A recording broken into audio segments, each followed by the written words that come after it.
Yeah, very good morning to one and all. And today concept is about learning a new technique, a new parsing technique, that is LALR parser. And as I already explained in the last class about the CLR parsing technique, I think you all understand how to construct the CLR parsing technique by following the algorithm, where the algorithm consisting of some steps. In that steps, the first one is an to format the augmented grammar, and the second is to compute the closure of I and the goto of I, and the third one, here we are not finding in this CLR of parsers, we are not finding out any first and follow table. That means we are not representing any first and follow table, and directly we're constructing the parsing table. And when we are writing or filling the reduces, there we're depending upon the look ahead symbols. So with these steps we already constructed the CLR parsing, that we can call it as an LR of 1 parsers. And here the third parsing technique under the LR parsers is LALR parsing technique. LALR parsing technique. Once you are well understand about the CLR, then it is very easy to construct the LALR. And see what the LALR is. LALR stands for look ahead LR, look ahead LR. LALR is an look ahead LR, or sometimes we can call it as an intermediate LR, but always we use the term like an look ahead LA for the look ahead. And when we are using this type of parsing techniques, and we are using this type of parsing techniques for complex grammars, we will prefer this type of parsing techniques for complex grammars. Why means whatever the properties that we are having for the CLR, the same properties is having for the LALR. Why? Because whatever the steps that were followed, whatever the computations that we done in the CLR is similar to an LALR. Nothing difference is there. Nothing difference is there in the both CLR parser and the LALR parser. And what's the difference in these two parsing techniques means, at last we need to represent another table for the LALR. The same procedure we're constructing here. First, initially formatting the augmented grammar, and then the second step, computing the closure of I with a look aheads, and then implementing the goto function. And after constructing the predictive parsing, sorry, after constructing the parsing table, that is an LR of 1 parsing table. And the same thing that we are doing here up to the construction of the parsing table, for whatever we done in a CLR, the same procedure we are following here. Then we are having an additional another table representation. That representation, the table named it as an LALR table. Why? Because in some items we are having different look aheads with same production rules. So what we are doing here is we are merging the item numbers. We are merging the item numbers, right? See, I will explain with an example, then you can clearly understand. And initially we need to you need to know what the LALR is, and these LALR parsers are often used in practice because LALR parsing tables are smaller than the LR of 1 parsing tables, right? And the number of states in the SLR and LALR parsing tables for a grammar G are equal. Whatever the table representation in SLR and LALR are same here. And but it recognizes more grammars than the SLR parsers. There, while we are constructing for the SLR, it is very easy to develop and simple to construct for simple context-free grammars. And when it is in complex context-free grammars, then we are preferring this CLR parsings. Right, CLR parsings like an LR of 1, where this LR of 1 consisting of two types of parsing techniques, CLR and LALR. And here in this we are using a tool like an ACK, where it creates an LALR parser for the given grammar. Again, ACK is one of the building tool. Lex and ACK are the two building tools for the compilers.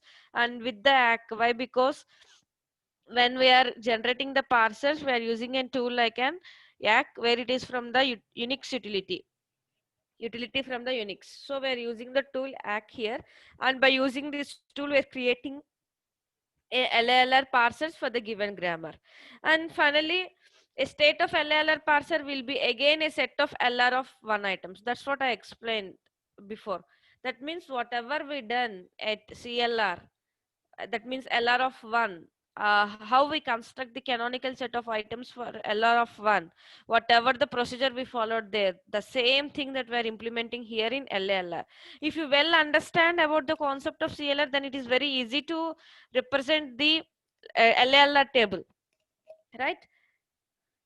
See here, see the slide. The canonical LR of 1 parser is tends to yields an LLR parser. What it means is, in between what we are doing is shrinking of some states, shrinking, shrink, shrink of states. What the meaning of shrink of states means, if we have a different look aheads with the same production rules, we're considering those and we are merging the item numbers of those and we're considering it as a single item.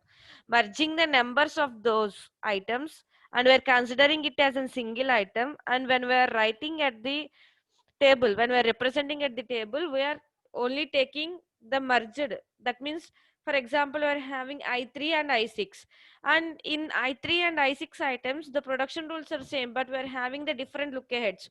What we are doing here is we're merging those two items and calling it as an I36, right?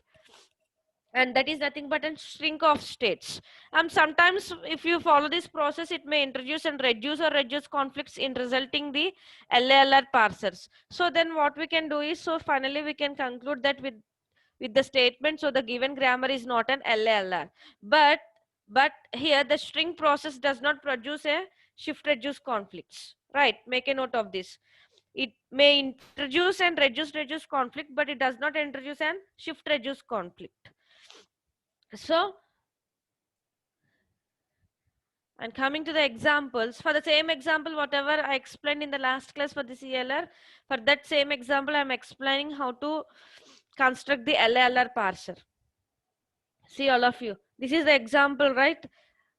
For this example, I already explained how to compute the goto functions in LR of 1. And now how to compute or how to construct the LLR. The thing, whatever the computation process that we done in CLR, that means initially formatting the augmented grammar from the grammar G, and this is in G dash, and writing the look aheads by doing some computation based on the grammar syntax of the grammar, in the sense syntax that we need to follow from the algorithm to know or to define the look aheads of the variables. And see the same thing, and with I naught with S, I naught with C, I naught with small c, I naught with D, and this is an I1, and I1 is no more symbols to be processed. That means no need to construct or compute the goto function there. And then go to I2 with C is I5, I2 with small c is I6, and I2 with D is I7. And now I3 with capital C is an I8, I3 with small c is an I3, and this is an I4 no need to construct anything for the I4, and I3 with small d is an I4, right? And with I3 is completed. I5, there are no more items, there are no more symbols to be processed there. And in I6 with capital C is I9, I6 with small c is I6, I6 with D is I7, right? And this is what we already done in the last class, the goto computation that we done in the last class, and this is an goto graph. We're calling it as an goto graph. Now see the next slide, how to shrink, not string, shrinking, SHRNK. How to merge, or we can easily call it as in how to merge the states.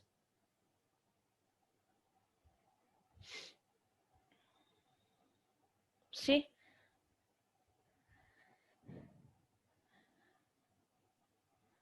initially after computation, my go-to computations are like this, and then see here,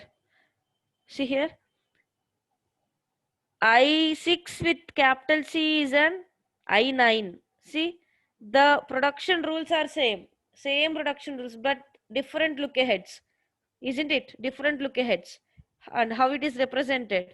See, I89, I89, I89. What it means is, with This is an I3 item. I3 with capital C yields an I8 item, and I6 with capital C yields an I9 item. Make a note of here.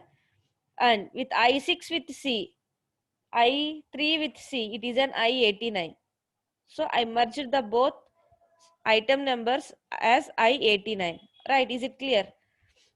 And here we're taking the look ahead as C or D or dollar. C or D or dollar. And see in the next slide. That means, see here, C tends to D dot dollar. This one we are having C tends to D dot C by D. That means I4, item number 4 is having the same rule as in item number 7. That is C tends to D dot, C tends to D dot. In the both conditions, the both items, the production rules are same, but look aheads are differ. See how it was represented? See here. C tends to D dot, comma C or D or dollar, and it is merged as I47. I47. That means after the overall construction process of CLR, then finally you need to check it out which rules, which production rules, in which item the production rules are same with a different look ahead symbols. And first initially you need to find out those, and you can make a mark here. For example, I36, sorry, I89 is having the same production rules with different look aheads, comma, I47. And while coming to the I3 and I6, see here, in these two conditions, we're having the production rules are same and different look aheads. Then we're merging these two items. That means I36. That means I36, I47, I89. Different these are the three items that we're having with the same with the different look aheads and with same production rules. So finally this can be represented as like this. This is a final go to graph for LALR. After completion of the construction process for the CLR, then finally you need to do like this. You need to find out in which states we are having the constraint like same production rules with different look aheads, and just make a note aside. Then finally draw the go to graph for this like this. Finally draw the go to graph for the LALR like this, and then finally represent the table. See, once you compare the CLR table and this LALR table, then you can easily understand. In the yesterday case already represent an CLR table, and now it is an LALR table. LALR table is the same construction process is same for the CLR and the LALR. What's the difference is at the end of the computation of goto function, what we are doing, we are checking out or we are finding out in which items we are having the constraint like same production rules with different look ahead. So we are taking those items, and what we are doing, we are merging those as a single item. We are merging the numbers, sequence numbers of those as a single items. Then now I am having I36 because I3 and I6 having the same production rules with different look aheads, and I4 and I7 is having the same production rules with different look aheads, and I8 and I9 is having the same production rules with different look aheads. So these are the eight items, but 6 items. Finally these are the 6 individually, these are the 6 items, but after merging those, then we are defining with an 3 items, that is I36, I47, I89, right? And from actual CLR table, in the place of 0 comma C we are having only S3, right? In the place of 0 and D it is only S4, but that 4 was merged with an 7, and whenever we are writing the S4, then we need to write it as an S47. When we are writing an S3, then we need to write it as an S36, right? And with 0 and 1 and dollar it is an acceptable, and at 2 with C it is an S6, and when we are writing an S6 is merged with an 3, so S36, and S4, here we are having an 7 in actual CLR table, and this 7 is merged with an 4, right? That means in the place of 3 or in the place of 4 or in the place of 6 or in the place of 7, if you are having the numbers or the individual numbers, and those are considered as an S36 and S47 and like that. Why? Because when the process of construction of the CLR starts from merging the item numbers, so those numbers, those items are merged like this. In the place of 3, I'm using 36. Again, I need not write the 6, right?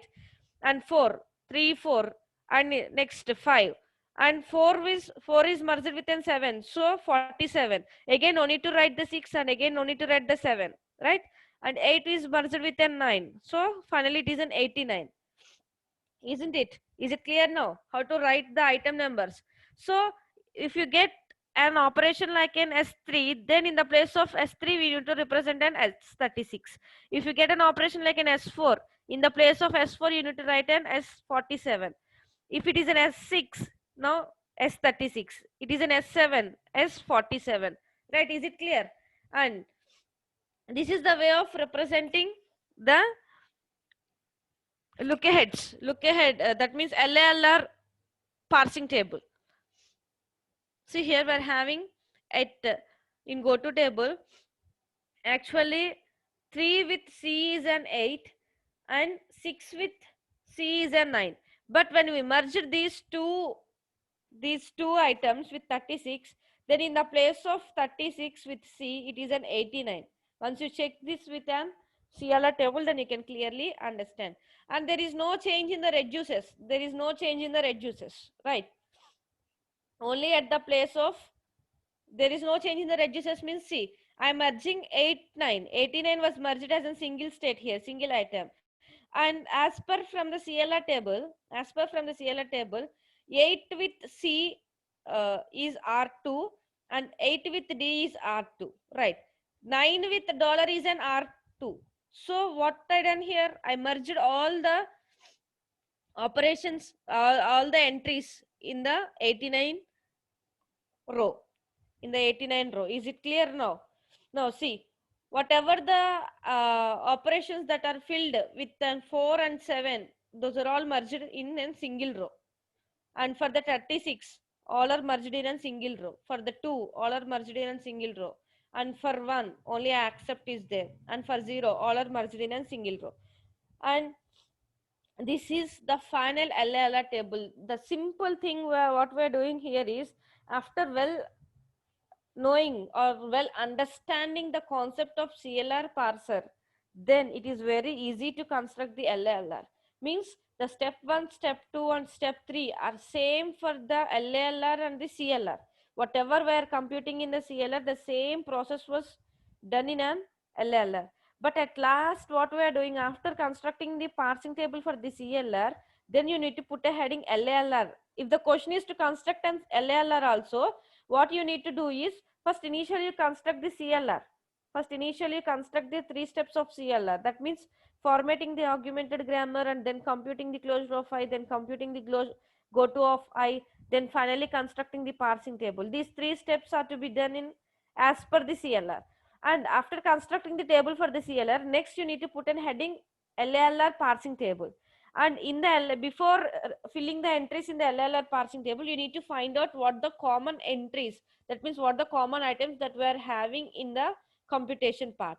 So you need to check it out there, and which item is consisting of, which items consisting of the same rules but different look ahead symbols, and just make a note of those, and merge them in a single state. For example, I3 and I6 is having the same production rules with different look aheads. What I am doing is, I am merging the 36. I am merging, that is shrinking the 36, 36 as a single item. So whatever the operations or whatever the entries that are filled under the 36, those are all comes under a single row.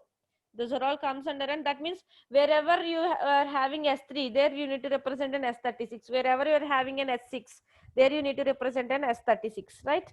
That like that you need to follow for the remaining items like I47 and I89.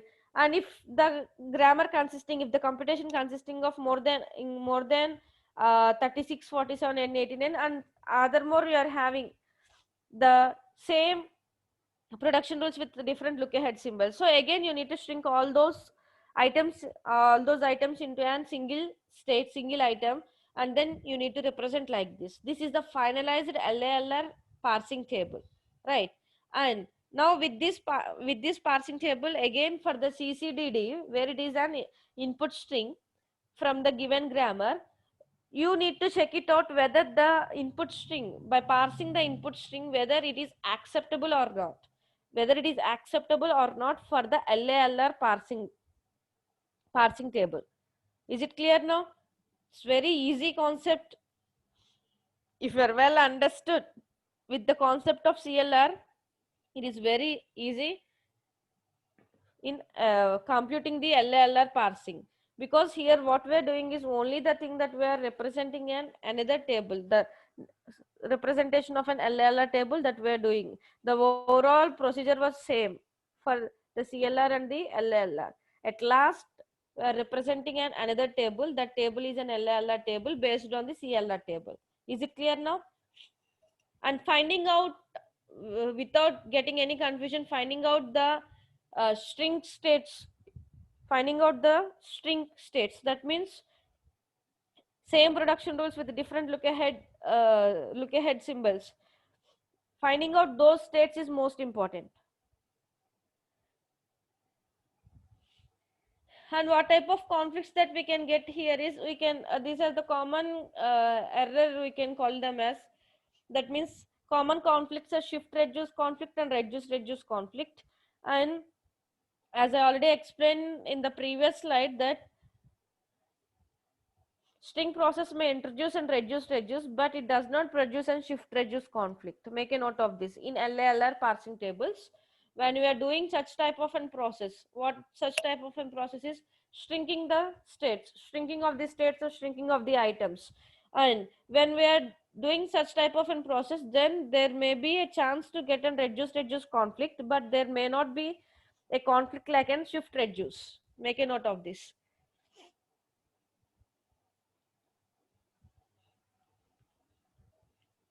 Shift reduce conflict never occurs in LLR parsers. It may not introduce.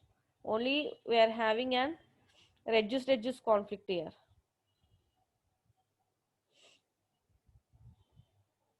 Like this.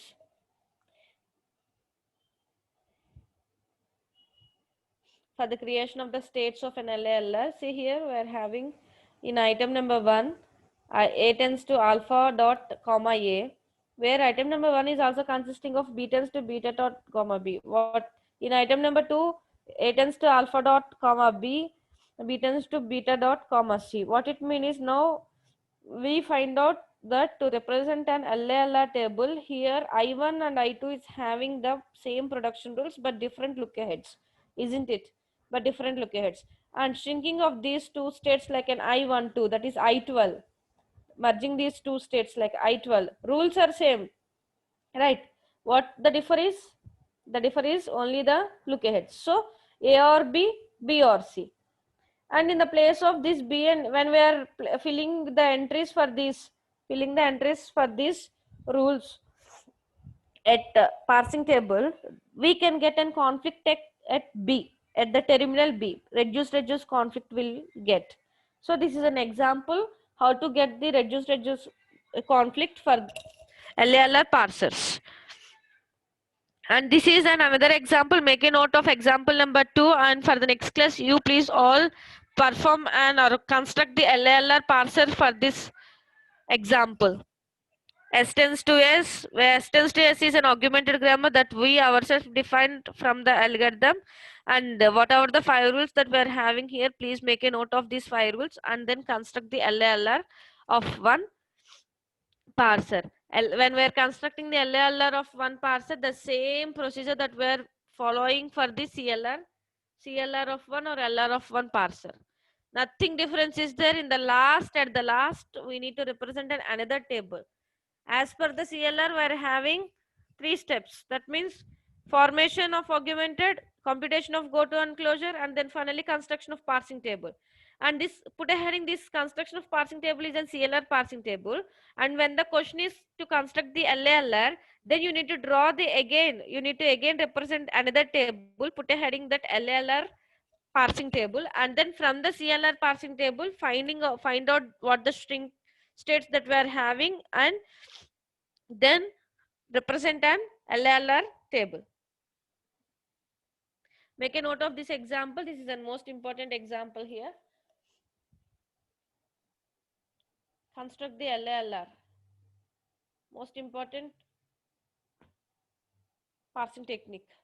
Widely used parsing technique is an LLR parsing technique. S tends to L is equal to R. S tends to R. L tends to star R. L tends to ID. R tends to L. And now I am giving some comparisons, because with this concept I completed the three types of parsing techniques. Three types of parsing techniques was completed.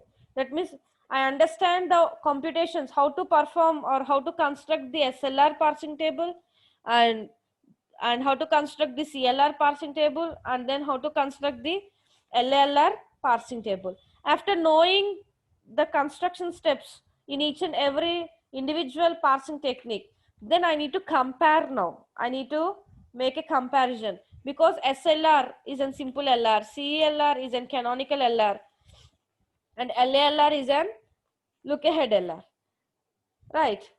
And what the most important comparisons that we need to do, comparisons in the sense what the most important differences between these SLR, CLR and LALR. What the first important thing, first important definition in these three is important comparison. Okay, and call it as a comparison, or initially we are defining each and every parsing technique, right? And what it is anyone know?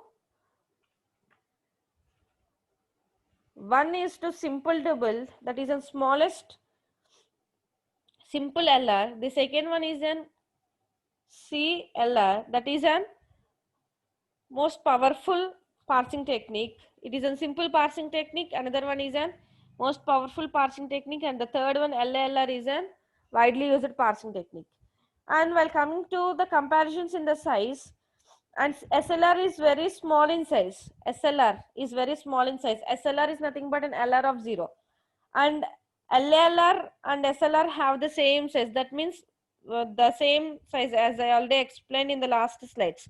And CLR is largest in size. While comparing these two, the SLR and LALR, comparison in size, the both SLR and LALR are same. While coming to the CLR, it is largest in size, right? And in SLR, there we are implementing the first and follow function, while coming to the CLR and LLR, we are not implementing any first and follow function, right? So how we are defining it is a easiest in SLR, it is an easiest method on follow function, and while coming to the LALR, it is this method is applicable to wider class than the SLR, and while coming to CLR, this method is most powerful than SLR and LALR. Make a note of this, right? And while coming to the most important constant, that is an error detection. Error detection is not immediate in SLR. Immediately we are not detecting what type of an error in an SLR is. And while coming to the LALR, error detect in this, because the same SLR and LALR are having the same properties. Error detection is not immediate in an LALR also. And while coming to the CLR, immediate error detection is done by the LR parser. So that's why we are calling it as a most powerful parsing technique. Most powerful parsing technique.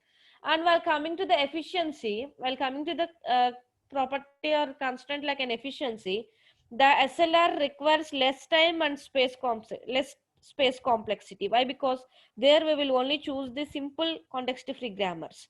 And while coming to the LALR, time and space complexity is more in LALR. Why? Because here we are using the complex context-free grammars. We are computing for the complex context-free grammars. So the time and space complexity is more while comparing to the SLR.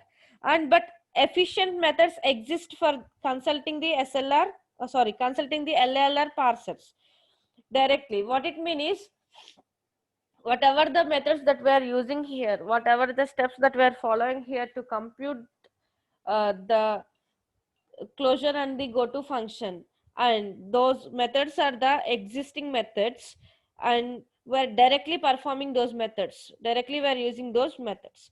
And while comparing to the coming to the CLR comparing with the SLR and the LLR, the time and space complexity is more, right, is more.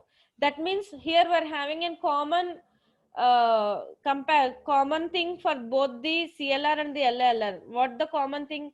While computing for the context free grammars, while constructing these type of parsing techniques for the context free grammars, the time and space complexity is more for these both, but because these two belongs to the LR of one parsing, LR of one parsers. While coming to the SLR, it is an LR of 0 parser, so it requires less time and less space complexity, right? These are the comparisons, most important differences that we get when we are performed the parsing techniques. When we performed the parsing techniques, that means we already constructed the parsing techniques, and we know in which parsing technique what the steps to be implemented and how to follow the algorithm, and how to implement the grammar.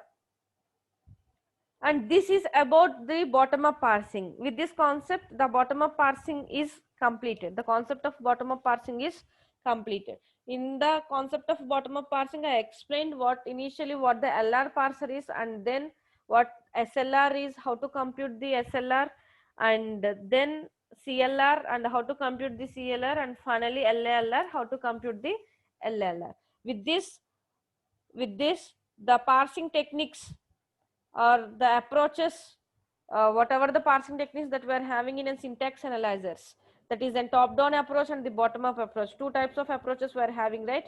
Those two concepts are completed with this learning of LALR concept. Now I'm having a question that always I'm saying that whatever the grammars we are using for implementing the parsing techniques, that grammar should be an unambiguous grammar. Even it may be in a top-down parser or it may be in bottom-up parser. The choosing of the grammar should be an unambiguous grammar, isn't it? This is the question. This is the thing that I am always explaining you. I am saying you make underline that because whatever the grammar we are choosing, it should be an unambiguous grammar.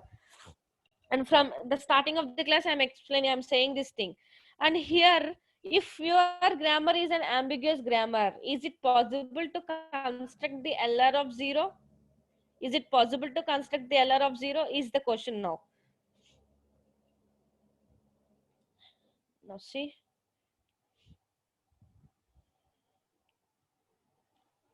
using ambiguous grammars. Now I am constructing the LR of 0 items for this ambiguous grammars. And for this, I am constructing the parsing table. And here I find out some conflicts. I will explain what the conflicts are. See, all grammars used in construction of LR parsing tables must be an unambiguous. This is the main important thing that you all should understand, and that you all should make a note of this, because we should prefer the unambiguous grammars for performing or for constructing of the parsing techniques. And here, if it is an LR, if it is an ambiguous grammar, can we create the LR parsing table for ambiguous grammar? Yes, we can create the LR parsing for the ambiguous grammar, but they will have some conflicts. See, and whatever the point that we're having here, we're directly showing it by implementing the parsing technique like an LR of 0 with an example. Now, first you need to understand what the points here. We can construct the LR, but they will have some conflicts. What type of conflicts? Let's see. We can resolve these conflicts in favor of one of them to disambiguate the grammar. How to resolve this? How to resolve this? Right. And this is another question. At the end, we will have again an unambiguous grammar. After resolving this, then the finalized table can be called as an unambiguous LR of 0 parsing table. And Why we want to use an ambiguous grammar? See, for example, some of the ambiguous grammars are much natural, and a corresponding unambiguous grammar can be very complex. So, this is the reason for choosing the ambiguous grammar sometimes instead of unambiguous grammars. So, usage of ambiguous grammars may eliminate unnecessary reductions. And here we're having an example. When we see this example, consider the grammar returns to e plus e or e star e or open parenthesis e closed or id. And at the concept of this is a bottom up parsing, right? This, whatever the concepts that we learned, the parsing techniques under the bottom up parsing, right? So we need not to implement the problems with top down parsing here. We need not implement the problems with top down parsing here. For example, construct the predictive parsing for this example means, initially by seeing this example, what we need to do, we need to eliminate the ambiguity. We need to eliminate the ambiguity. Why? Because the grammar, by seeing the grammar is easily understands. By seeing the grammar, it says that it consisting of the ambiguity, just by knowing the logic that whatever the left hand side of the variable we are having from the grammar is appearing twice times in the right hand side, that means this production consisting of an ambiguity. If we need to construct the predictive parsing, that means top down parsing. So for the construction of the top down parsing, what we need to do initially, we need to eliminate those. We need to eliminate the problems of top down parsing. But here what the question is, can we create LR parsing table? This is not an LR parsing table. And if the question is an LR, then automatically it is an bottom up parsers, right? And the bottom up parsers need not have any type of problems, but the top down is having the problem. Top down is having 5 problems. So in those 5, we need to check it out whether is there any problem with the given grammar or not. If the grammar consisting of any problem, when we need to construct the LL, then there is a need to eliminate all those. But here our question is to construct the LR. So directly taking this grammar without eliminating anything, directly we are considering this grammar. Make a note of this. You well understand the concept of ambiguity, and when you are seeing the grammar, you can easily understand, hey, this grammar consisting of the ambiguity, so I need to eliminate. But at the concept of LR parsing techniques, we need not eliminate anything. Those are all the problems for the top down parser, not for the bottom up. And top down parser itself having some problems, so we need to eliminate when we're constructing the predictive parsing, that is LL of one parser. But here we don't follow all those. No need to follow all those, because the concept is differ, and here it is an LR. So directly we are taking the rules. Directly we are taking the rules.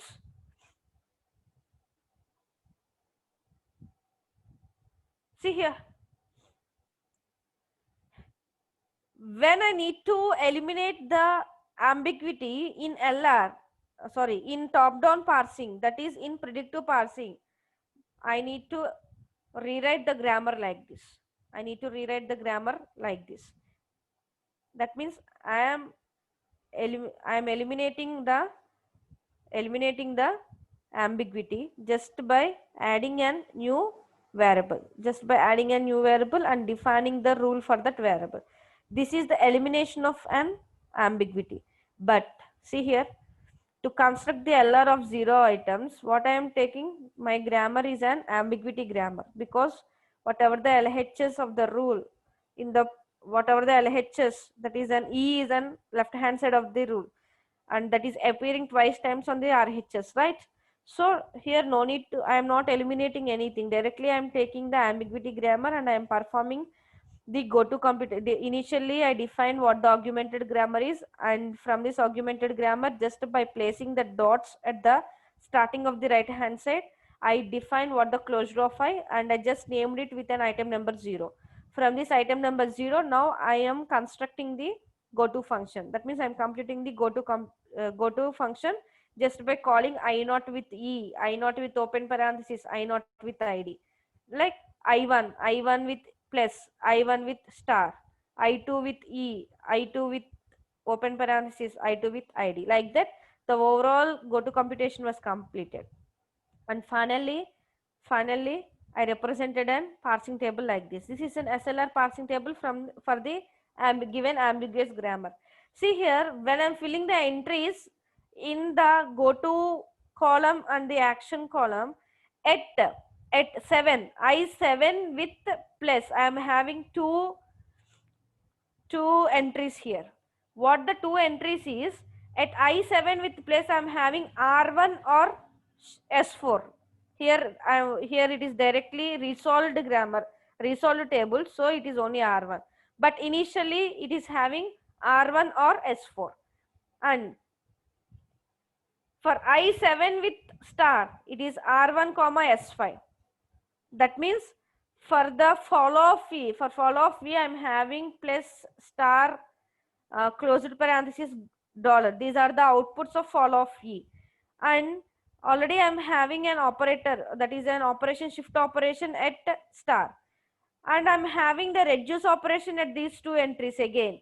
What it mean? I7 is consisting of R1 or S4, that is shift reduce conflict here.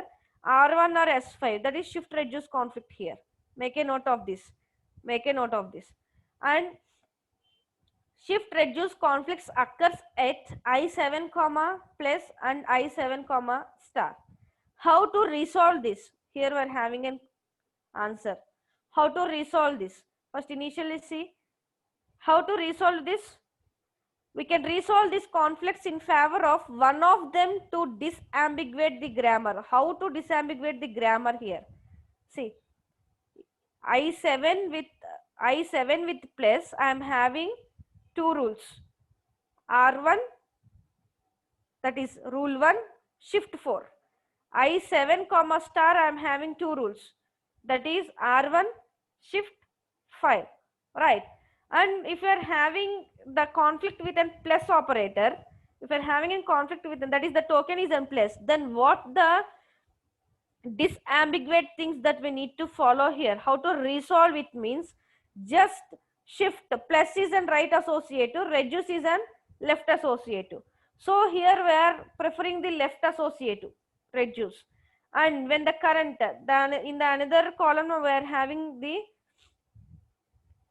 I7 with star, it is an R1 or shift S5, R1 or shift S5.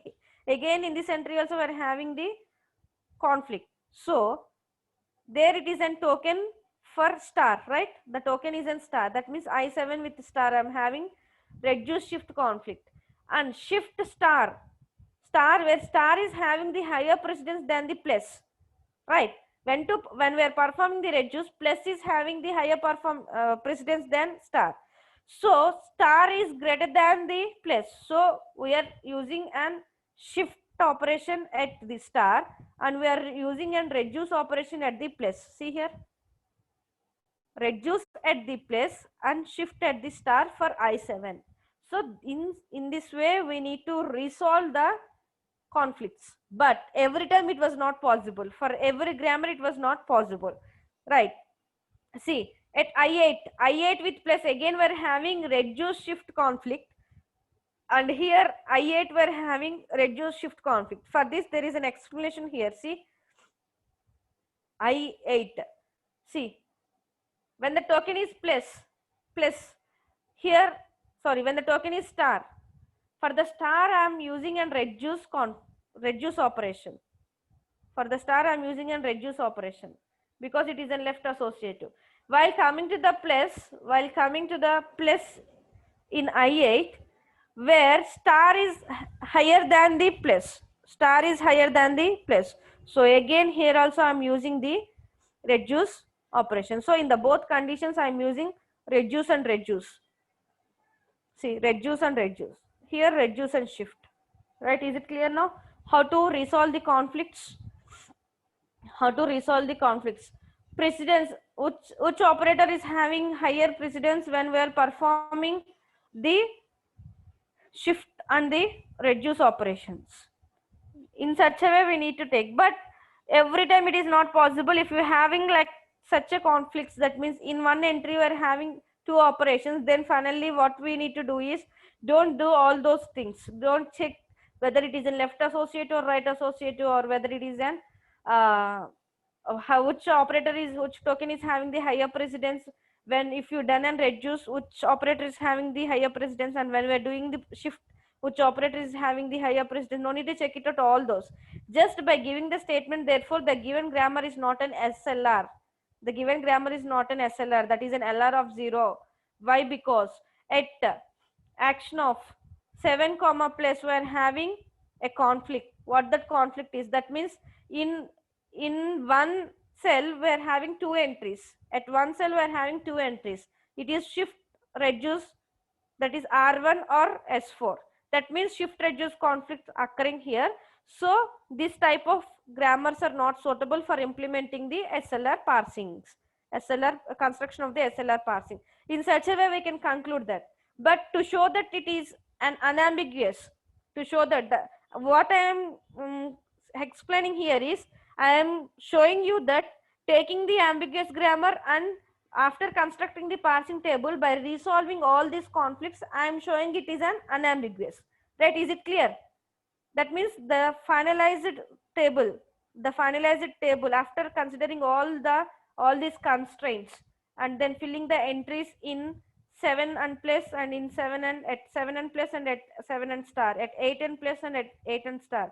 Then finally I am concluding that the given grammar is an ambiguous grammar, and after constructing the SLR parsing, then it, after resolving the shift reduce conflicts, then the grammar is an unambiguous grammar. Initially the grammar G is an ambiguous, and after resolving the problems under the conflicts, that is in shift reduce or reduce conflicts, by resolving those, therefore the given grammar, therefore the grammar is an unambiguous grammar. That's what we need to show here. That's why I am resolving these by doing all this. By considering all these constraints, I am resolving the conflict, and finally I showed that it is an unambiguous grammar. See here, at the end we will have again an unambiguous grammar. Yes, at the end of the process, the construction process, finally I showed that the table is an unambiguous table. Right? Is it clear? And this is the most important thing, how to show the ambiguous grammar into an unambiguous grammar, and by just resolving the conflicts by considering some constraints and performing the LR of 0 parsing, performing or constructing the LR of 0 parsing. Right? Is it clear? And with this concept, the overall bottom up parsers is completed. The overall concept under the bottom up parsing is completed. And still in the third unit we are having other topics like the next phase of the process of compilation, that is a semantic analysis, right? So, and then we are going to check that, we are going to perform some type checking and type conversions, and we are knowing how the semantic analysis is performed and what type of techniques that we involved there, and what the structures that we are going to learn in an semantic analysis, where it is the third phase of the compilation.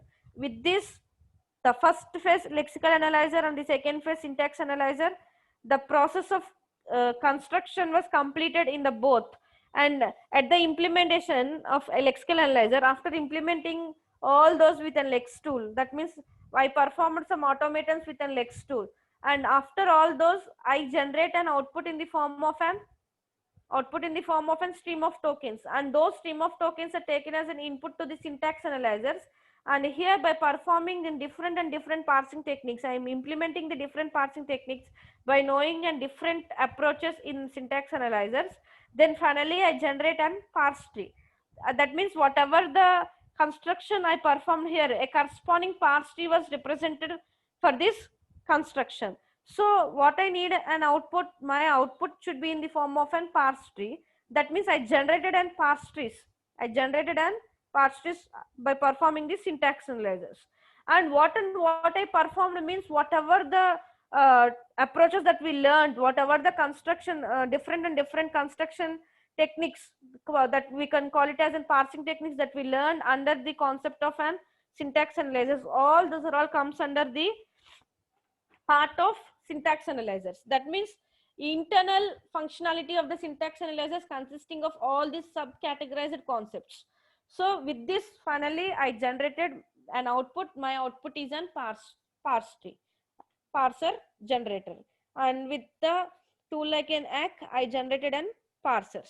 And now, after generating the parsers, what the thing is, now I need to implement the third phase of the compiler, that is an semantic analyzer. As in the process of compilation, the third phase is an semantic analyzers.